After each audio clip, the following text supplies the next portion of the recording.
بسم اللہ الرحمن الرحیم كان الناس أمة واحدة نبیوں میں رحمت لقب پانے والا اسی سے ہے اسلام کا بولنے والا، وہ سر چشمہ نور فتح مبین ہے، وہی مشعل راہ۔ مدینہ کا بازار تھا، گرمی کی شدت اتنی زیادہ تھی کہ لوگ نڈھال ہو رہے تھے۔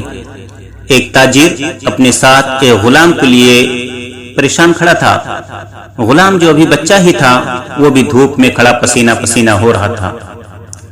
تاجر کا سارا مال اچھے داموں بک گیا تھا، بس یہ غلام ہی باقی تھا جسے خریدنے میں کوئی بھی دلچسپی نہیں دکھا رہا تھا۔ تاجر سوچ رہا تھا کہ اس غلام کو خرید کر شاید اس نے گھاٹے کا سودا کیا ہے۔ اس نے تو سوچا کہ اچھا منافع ملے گا، لیکن یہاں تو اصل لاگت ملنا بھی دشوار تھا۔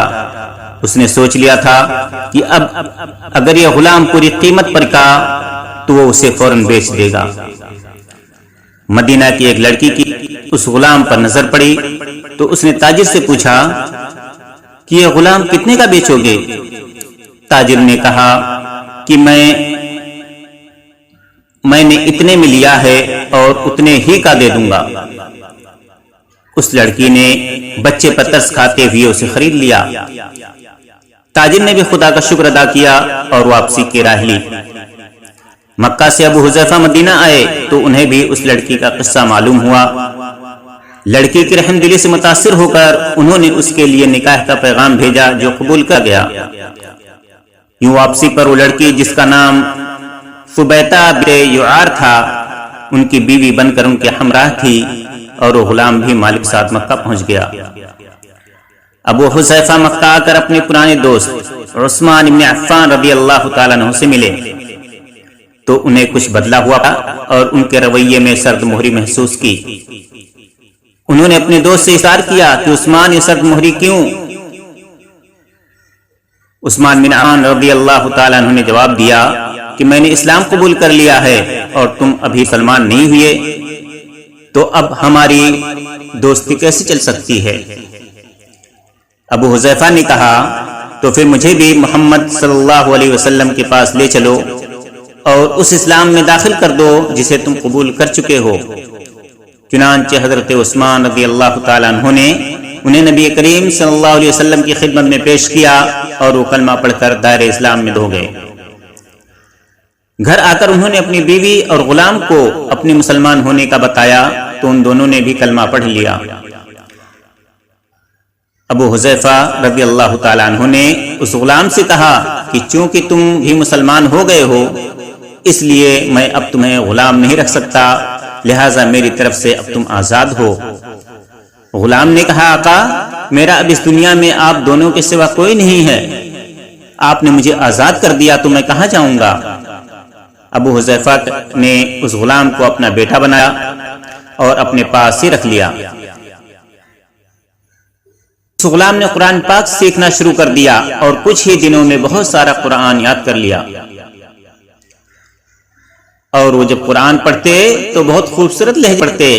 ہجرت کے وقت نبی کریم صلی اللہ علیہ وسلم سے پہلے صحابہ نے مدینہ کی طرف ہجرت کی، ان میں عمر رضی اللہ تعالیٰ عنہ کے ساتھ ابو حذیفہ رضی اللہ عنہ اور ان کا یہ لے پالک بیٹا بھی تھا۔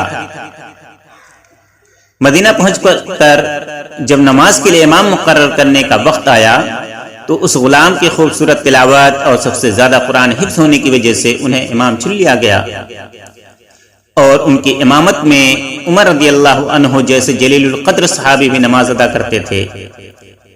مدینہ یہودیوں نے جب انہیں امامت کرواتے دیکھا تو حیران ہو گئے کہ یہ وہی غلام ہے جسے کوئی خریدنے کے لیے تیار نہ تھا۔ آج دیکھو اسلام کی بدولت کتنا ملی کہ مسلمانوں کا امام بنا ہوا ہے۔ اللہ پاک نے انہیں خوش گلو اس قدر بنایا تھا کہ جب آیات قرآن تلاوت فرماتے تو لوگوں پر ایک طبیعت طاری ہو جاتی اور راہ گیر ٹھٹک کر سننے لگتے۔ ایک بار ام المومنین عائشہ صدیقہ رضی اللہ تعالی عنہ کو رسول اللہ صلی اللہ علیہ وسلم کے پاس حاضر ہونے میں دیر ہوئی.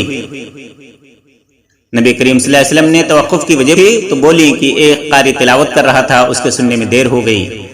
اور خوش الحان اس قدر تعریف کی کہ نبی کریم صلی اللہ علیہ وسلم خود چادر سنبھالے ہوئے باہر تشریف لے آئے. دیکھا تو وہ بیٹھے تلاوت کر رہے ہیں. نبی کریم صلی اللہ علیہ وسلم نے خوش فرمایا اللہ پاک کا شکر ہے کہ اس نے تمہارے جیسے شخص کو میری امت میں بنایا. کیا آپ جانتے ہیں کہ خوش قسمت صحابی کون تھے؟ ان کا نام سالم رضی اللہ عنہ تھا، جو سالم مولا ابو حذیفہ رضی اللہ عنہ کے نام سے مشہور تھے. اس غلام آزاد نے جنگ مؤتہ میں جام شہادت نوشا، اللہ کی کروڑہ رحمتیں ہوں ان پر. یہ واقعہ السیرہ النبویہ لابن ہشام، الطبقات الکبریٰ لابن سعد سے آپ کی خدمت میں پیش کیا گیا. Ummat T V like subscribe and share. Visit website https://wahdatummattv.weebly.com